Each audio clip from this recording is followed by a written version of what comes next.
So thank you very much indeed. And we now start with the first introductory, let's say, kind of a speech.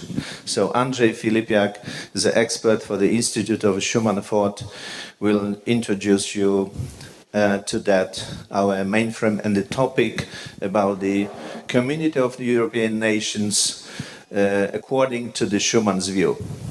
Please, so floor is yours. Thank you, Professor Krysiak. Perhaps it will be easier if it will be better visible. Is it okay now? Okay. Excellencies, ambassadors, ministers, members of parliament, and distinguished guests.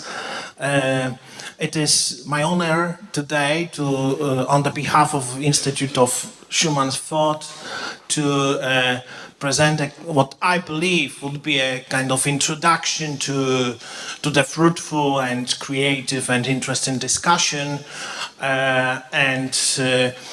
First, I would like to explain a particular word which was used in the very title of this presentation and this introduction, and I mean Commonwealth. Probably the word community would be better, but the word Commonwealth is, you know, dear to probably all Poles who deal in the Polish history of the medieval and early modern period. And I want to kind of give this a bit of the Polish perspective in the beginning. The word Commonwealth, now associated mostly with the British Commonwealth, in Old English, it simply means the Republic. And in the English literature, in the literature about Poland, or Polish history, in English language, this word is used to describe the Polish-Lithuanian Commonwealth, which I believe is a kind of good idea to start with talking about European integration. And very briefly, just as a kind of digression which may introduce us to the topic, the Polish-Lithuanian Commonwealth lasted longer than any other political union in European history, over 400 years, of course in different forms, in different legal institutional forms. So it was a very successful endeavor in European history. Well, it was basically a consensual, republican, decentralized, multinational and religiously plural community inhabited by many nations. Poles, Ruthenians, Lithuanians, Jews. In fact, the Jewish community was the largest community in the world, living in the Polish-Lithuanian Commonwealth. But also Germans, Armenians, Tatars. The Commonwealth was comprising different cultures and religions: Latin Catholic, Greek Catholic, Orthodox Christian, Protestant, Jewish, Muslim, Armenian, and was destroyed only by the conquest of the three neighboring absolutist powers. And this is important to kind of stress that the Polish-Lithuanian Commonwealth was a republican endeavor, yes, and it was kind of, it ended its life with the conquest of the three neighboring absolutist powers. Okay, so probably we will concentrate from now on the word community, because the word community was used by Robert Schumann, and probably it better describes the idea of what Schumann had in mind. But this short digression about the Polish-Lithuanian Commonwealth, probably it's it's a good topic for another meeting to develop this idea. It's the Polish-Lithuanian Commonwealth as a kind of model for European integration. Okay, in current discussions about European integration, it seems, at least on the surface, it seems that the discussion concentrates on institutional and formal legal aspects. How much integration in terms of institutions, yes? Whether the European integration should take form of a very, very deep integration of a federation, or rather confederation, perhaps just an international organization, or altogether a mix, some kind of mix of these three. Our thesis, basic thesis in the Institute, is that these different visions of a united Europe, first of all, if we want to understand them, first of all, they have substantive, what can be called in different language, philosophical or ideological. I don't like this word in this context, but perhaps it's also necessary here, and not formal character. Each vision assumes a set of basic convictions about the human person, about political community, as well as about Europe as a cultural and civilizational concept. And this is our kind of starting point.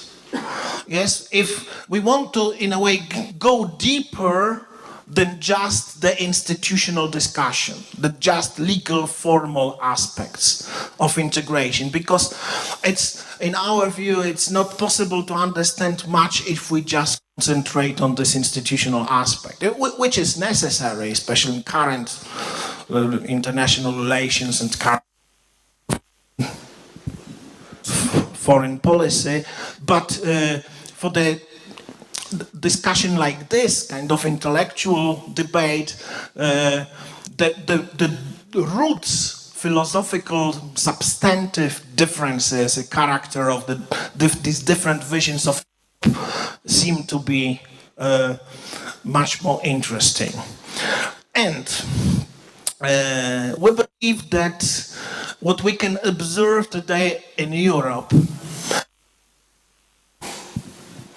is that there are two perspectives which dominate the discourse, or two visions, the federalist vision and the nationalist vision.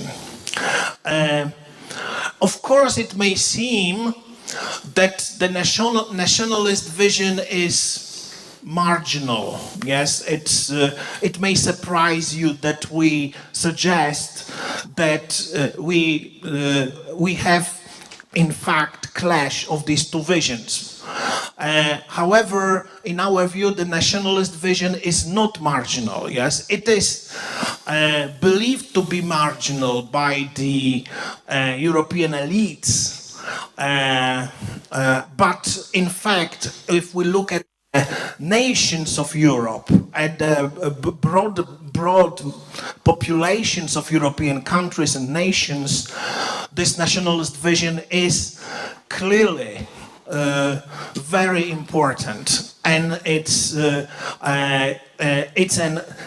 most vocal, most visible alternative to the federalist vision. And before I go to Robert Schumann's vision, which I believe we believe in an institute, it's an alternative to both. Let me say it at the very beginning. Robert Schumann's vision, what I would call the communitarian vision, in contrast to the federalist or to the nationalist vision. What I would call the communitarian vision is an alternative to these two kind of dominant dominant paradigms. So I will briefly discuss each of these dominant visions, and then I will try to show Robert Schumann's idea in contrast to both of them. I think it will be a most fruitful way of proceeding. So the Federalist vision. Again, a word of explanation. When we say Federalist vision, it does not necessarily mean that every proponent of this vision wants a European federation in the institutional form. Okay? Or that every person advocating or believing in a federalist vision necessarily wants Europe to become, in the near future, institutional federation. This is one remark. Second remark, this is of course an ideal type. As we know, in real life, there are no ideal types. So perhaps certain aspects of this vision are sharpened, are shown in a clear, perhaps radical way. But this is done in order for us to understand the differences. So let me start with very briefly with this discussion of the basic principles of fundamentals of the Federalist vision. And the first is what we call ideological secularism. In some context, the French word laïcité would be probably equivalent to what we mean by ideological secularism. What is ideological secularism? Very briefly, it's an attitude or it's a belief that religion as such, in a European context, especially Christianity, and especially organized religion, is inherently problematic from the point of view of the organization of society, of a nation, of a state, and of European integration in the broadest perspective. It's inherently problematic, and this is an attitude of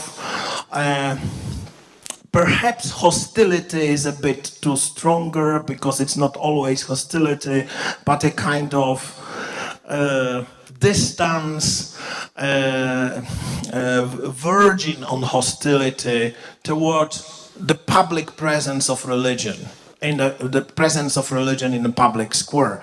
So there is a belief that there is no place for a religion, especially for institutionalized religion, in public life. Okay? Please understand me well what I mean. I just want to make a diagram to show what I mean. If this is a public square, okay, if what is inside the circle is public square, we have their state understood in the narrow sense of the government. And there's the question about the place of religion in this public square. In an ideological secularist approach, religion is outside of the public square, so somewhere here in the private sector. Okay, so outside of the public sphere. Okay, let me proceed. The second basic fundamental belief, principle of the Federalist vision is what we call cosmopolitanism. Of course, there are different definitions of cosmopolitanism. In this context, what we mean is ideology which believes that cultural, especially national differences, in people have no real meaning or have no real significance. That they are superficial, they are just on the surface, that basically in a European context we are more or less the same. We are all Europeans more than members of particular nations. Yes, so national identity is treated as something secondary, superficial, unimportant. The paradox is that this cosmopolitan vision also claims something opposite at the same time. The opposite claim is that these national identities, on the one hand, as I said just before, they are superficial, insignificant. On the other hand, and here's the contradiction, they are so dangerous and they are so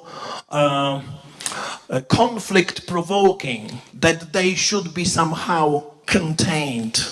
Okay, this is a paradox of the two claims, and in fact at the same time, insignificance of national identities, cultural, deep, strong cultural identities, and at the same time the fear that those national identities will lead to conflict, violence, and war. It may strike you as two contradictory claims at the same time, but this is what cosmopolitanism seems to be. Okay, the next is the understanding of democracy. We claim that in the federalist vision there is just the understanding of democracy is purely formal.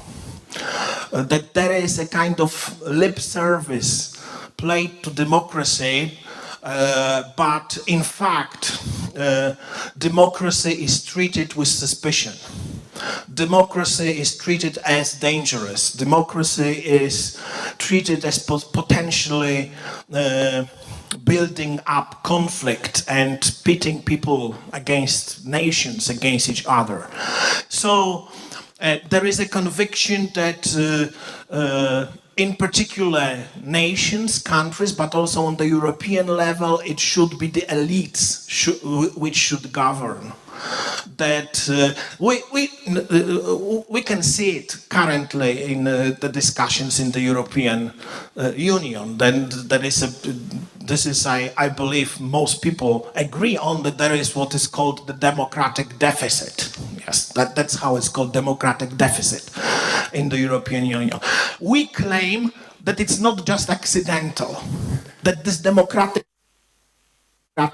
deficit is not just a matter of institutions, of not providing proper institutional solutions. It's a deep, it's the consequence of a certain philosophy, of a certain vision. Yes. That is why I called this formal democracy, that in fact, we in fact have a de facto oligarchy, not democratic approach, but in this federalist vision, but an oligarchic approach. The next important aspect is the understanding of civil liberties, which seem to be the basic of what we call the European civilization. Or the achievement, the basic fundamental achievement of the European civilization. Civil liberties in the federalist vision, in our view, are limited, and they are limited or constrained in many ways, in the way which seem to be more and more dangerous for freedom. And we mean basic civil liberties: freedom of speech, freedom of press, freedom of conscience, freedom of religion. It seems that certain views, certain religious, and not necessarily religious convictions are being more and more censored, or limited and restricted. People's freedom to express their conscience, their views, their beliefs are constrained, are limited. That's what this federalist vision seems to imply. Solidarity, the next very important value, which I believe this is something which probably everyone agrees on, that solidarity as such is a very important value for European integration, if not the basic value. Solidarity in the federalist vision is understood as, first of all, the stress, the emphasis is put upon solidarity between, or solidarity of supranational elites, first of all, within what can be called pan-European oligarchy. So members of these elites feel more solidarity with one another than, for example, with the excluded members of their own nations, yes, or marginalized groups, for example, in their own nations. There is more solidarity between the understanding of solidarity is more. There is more solidarity between the elites on the European level than solidarity of the national elite with the people, with the especially deprived, marginalized groups of their own nations or countries. And the last principle, the fundamental conviction, I will not devote much time. That doesn't. We all know and what it means. Uniformization. Yes, the tendency. A kind of tendency to uniformize, yes, a kind of fear of their colorfulness, richness, diversity of different European cultures, yes, and a tendency to uniform, to impose certain uniform standards. Not just, which is obvious, standards such as the rule of law and freedom and democracy, this is everyone agrees on, but the cultural standards, the same standards in economy, in culture, in social life. There is this kind of urge or this kind of the drive towards this, the uniformizing spirit, I would say, or the uniformizing mind behind this. Okay, so this would be more or less the federalist vision. Let me once again emphasize that this is an ideal type. Yes, in real life we rarely have so pure, let's say, pure ideological systems. Okay. Now let's move to the nationalist vision, which seems to be in direct opposition to the federalist vision. And which seems to dominate the discourse at the moment in Europe. Now, if not on the level of the elites, at least on the level of mass populations of European countries. And the first precept would be fundamentalism. It does not have to be religious fundamentalism. Sometimes it is religious fundamentalism. Sometimes it is not religious fundamentalism. You can have a secular fundamentalism. Or fundamentalism understood as a kind of rigid doctriner adherence to the doctrine. It does not have to be a religious doctrine. Sometimes it is a religious doctrine. Maybe a religious doctrine. Okay, nationalism is again, in a similar way, when I was talking about cosmopolitanism, federalist vision, I described it as ideology. The same applies here.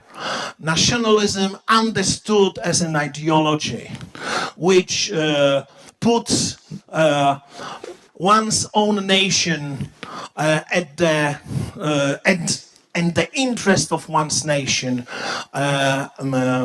as postulates that the interests of one's nations are absolutely most important. There is kind of absolutization of the nation and its interests.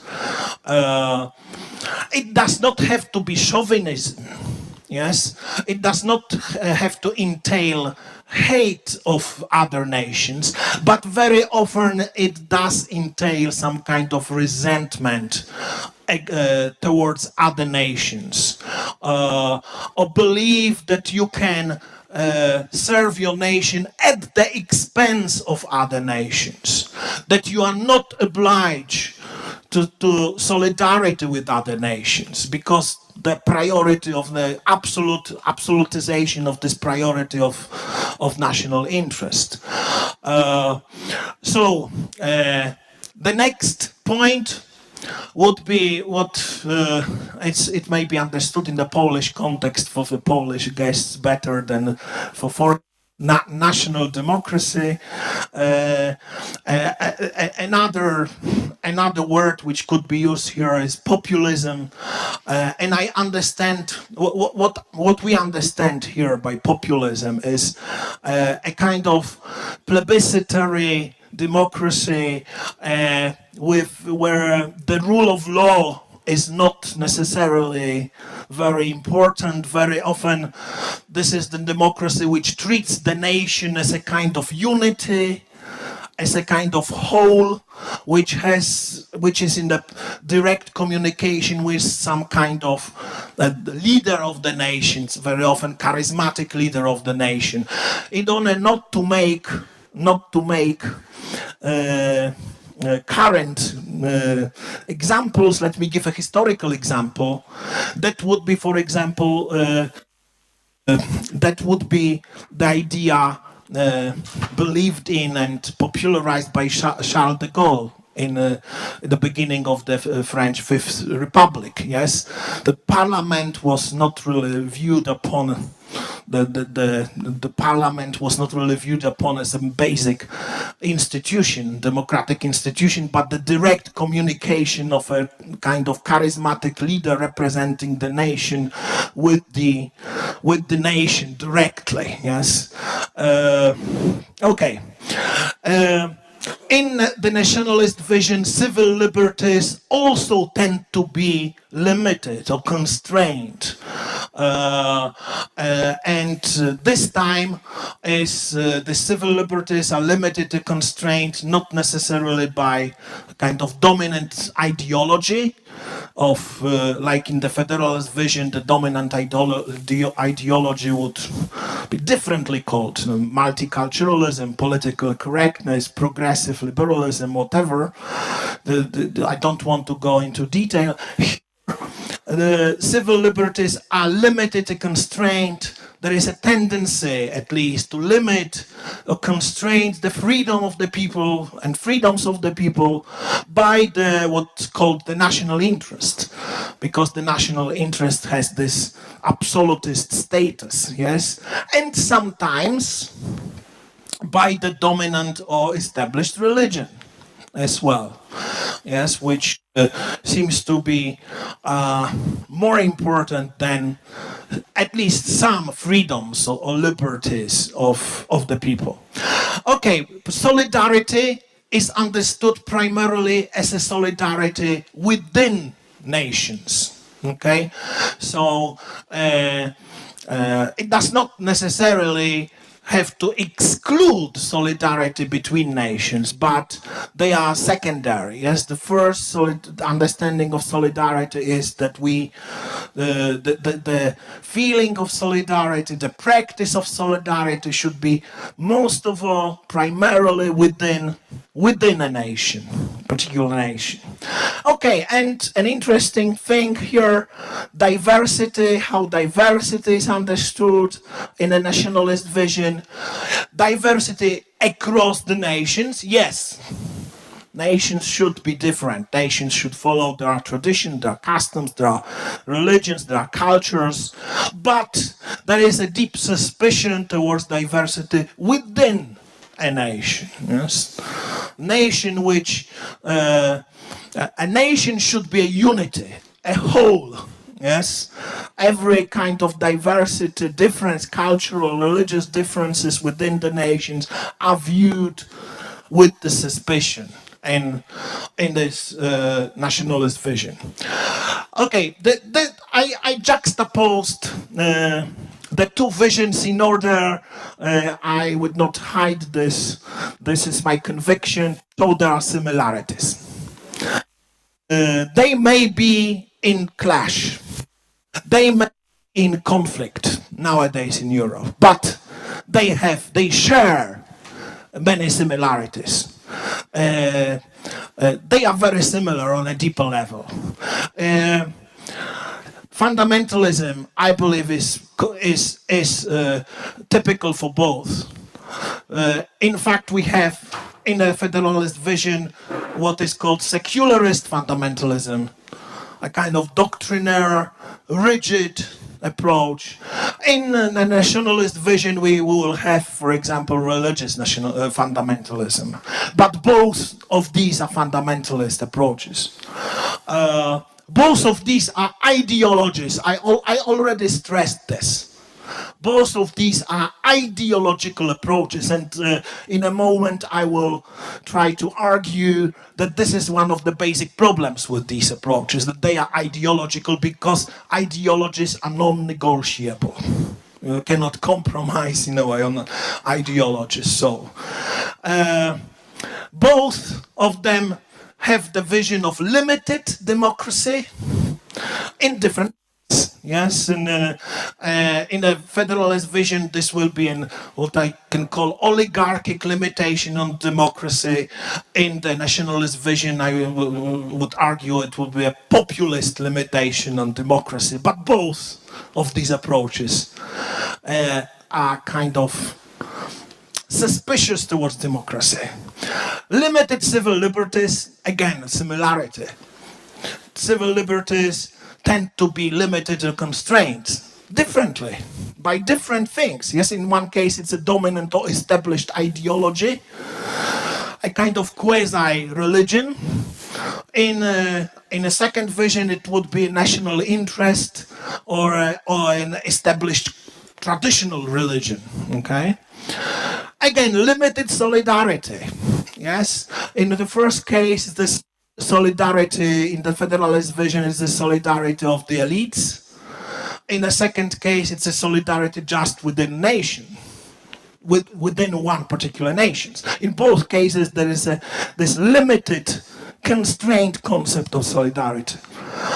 And another similarity between these two approaches, uniformization. In a federalist vision, we have across the board vision of uniformization across the nation, within the nations, while in the nationalist vision, this uniformization is within a particular nation, which is believed in. Okay, now let me move to an alternative to these two things. That our claim would be we are not doomed. Yes, this is really problematic. The growing clash between these two visions is really problematic for Europe. Even if some European elites won't admit this, yes, and would pretend that there is no problem. There is a problem. There is a growing clash between these two visions, potentially catastrophic for Europe, but for the project of European integration. So we at least should try to find solutions. And we believe that the original vision of Robert Schuman, the father of Europe, his vision, what we would call the communitarian vision, in contrast to the federalist and the nationalist vision, is such a solution. At least it's a proposition of the solution. Coming back to Schuman, coming back to his ideas. And when I talk about Robert Schuman, he changed also. Like we can talk about so-called early Hegel and late Hegel. In case of Robert Schuman, also his positions evolved. He was open to the to real life experience, to what he saw. So when I'll be talking about Robert Schumann's vision, this will be the vision of late Schumann, when he retired from direct politics and he kind of contemplated what he and other constructors of the European community achieved. Just before his death, he wrote his most well-known book and a kind of testament for Europe, yes, in which he expressed his vision, his understanding of Europe, and I will be relying on this chiefly. Okay, so what are the principles of Schumann's vision of Europe? Here I will just concentrate on the quotes. I will give the voice to Schumann himself. I will not impose any interpretations at this time. I just want to give the voice to Robert Schumann. The first quotation is about Christianity. Democracy will be Christian or it won't exist. An unchristian democracy is a caricature which sinks into tyranny or anarchy. The position of democracy can be defined thus: it is impossible for it to accept that the state systematically ignores religious concerns, that opposes them with a bias bordering on hostility or disdain.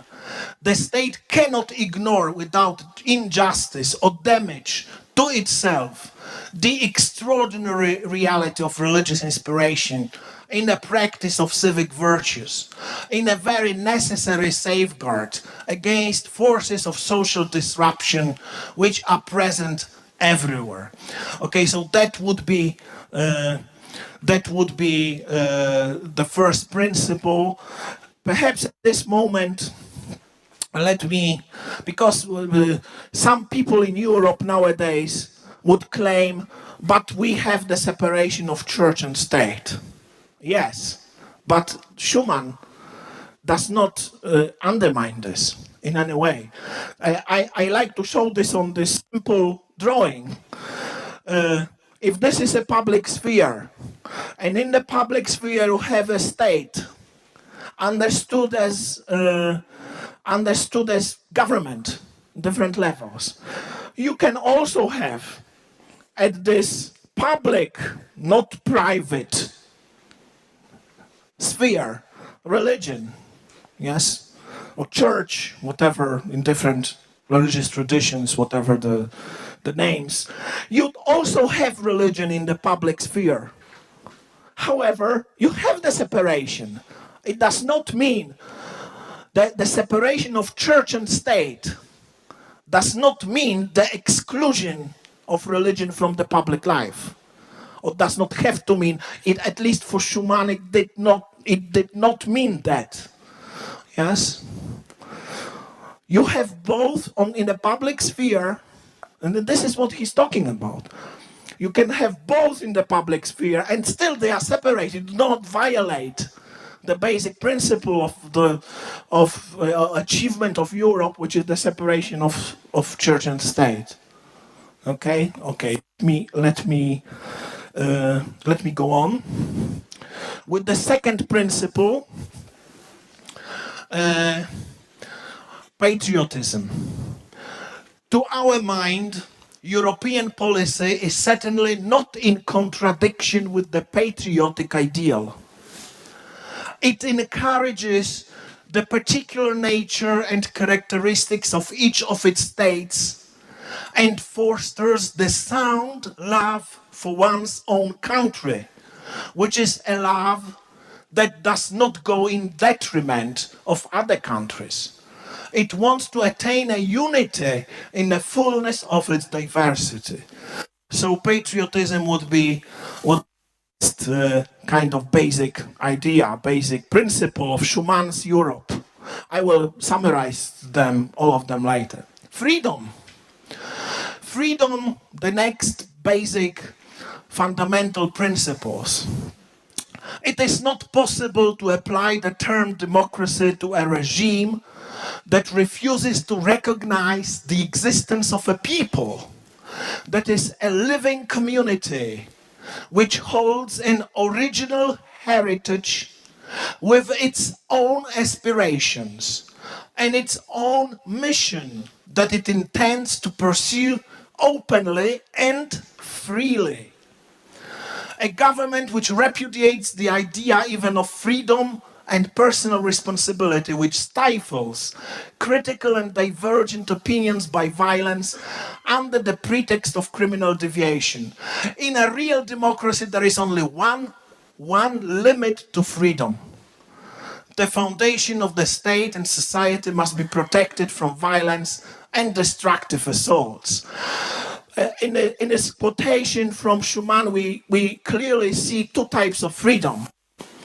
The democracy, the freedom of a nation.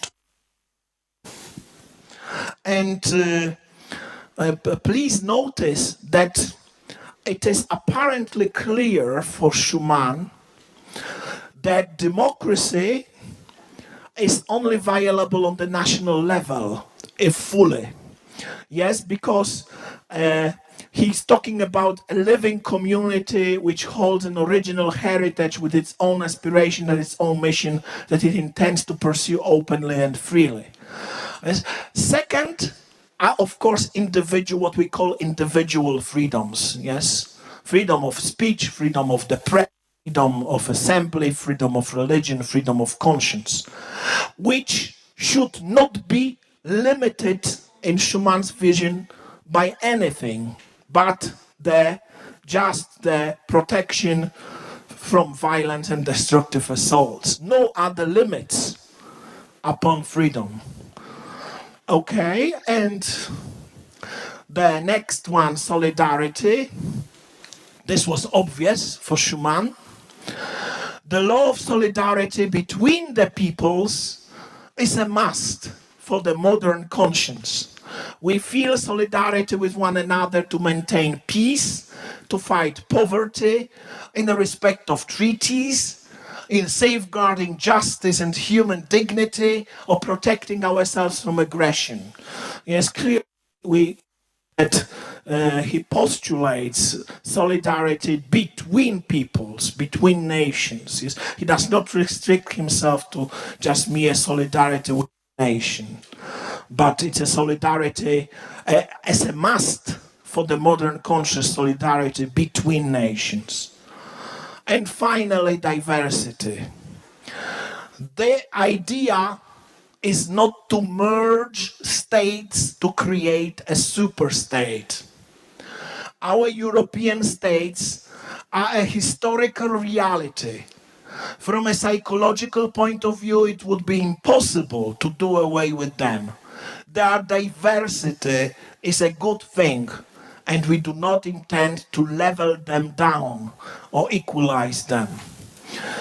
I don't want to go into detail about this principle because diversity is misunderstood today.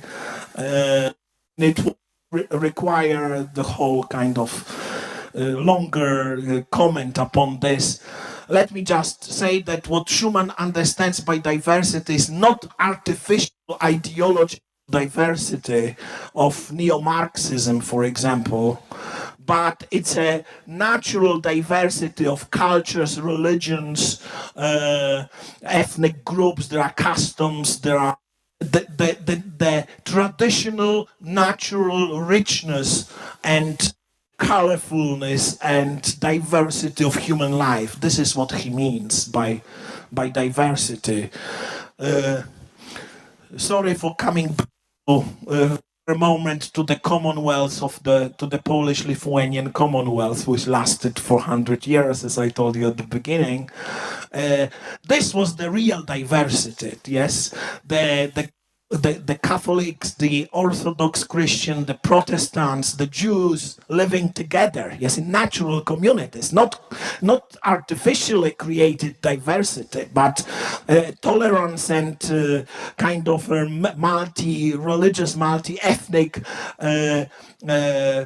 community, Republican community of mutual respect and pluralism. And these communities were natural, were traditional ways of life, not kind of ideologically imposed from above. Okay, so diversity. And now let me summarize this.